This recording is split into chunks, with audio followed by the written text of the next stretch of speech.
Guys, എല്ലാവർക്കും റമദാൻ കരീം. അപ്പൊ നമ്മുടെ ഇന്നത്തെ സ്പെഷ്യൽ എന്തൊക്കെയാന്ന് നോക്കിയാലോ. ആദ്യം തന്നെ നമുക്ക് ഇവിടുന്ന് തുടങ്ങാം. നമ്മുടെ അമ്മ ഉണ്ടാക്കിയ സ്പെഷ്യലാണ്. സാധാരണ നമ്മള് അല്ലാത്ത പിസയാണ് ഉണ്ടാക്കുന്നത്. ഇത് അമ്മയുടെ സ്പെഷ്യൽ ബ്രെഡ് പിസയാണ്. അമ്മ ഉണ്ടാക്കിയതാണ് കേട്ടോ. പിന്നെ അത്താക്ക് പരാതി ഉണ്ടായിരുന്നു മുട്ടയിട്ടില്ലെന്ന്. പക്ഷെ അമ്മ പറഞ്ഞ് നല്ല ടേസ്റ്റ് ഉണ്ടായിരിക്കുമെന്ന്. പിന്നെ അപ്പം ഉണ്ട്. ഇതമ്മ ദോശക്കള്ളി ചുട്ടാണ്. അപ്പം ഉണ്ടാക്കുന്ന പാത്രം മേടിച്ചില്ല.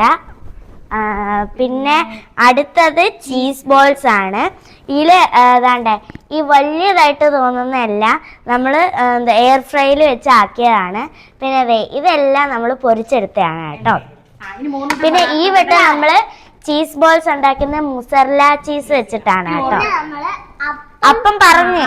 പിന്നെ അതിന്റെ കൂടെ പോത്തിറച്ചി, പിന്നെ 2 ടാങ്ക്, പിന്നെ ഈന്തപ്പഴം, കറുത്ത മുന്തിരിങ്ങ, സ്ട്രോബെറി, പിന്നെ പൈനാപ്പിൾ. അപ്പൊ ഇത്രേ ഉള്ളൂ. ടാറ്റാ.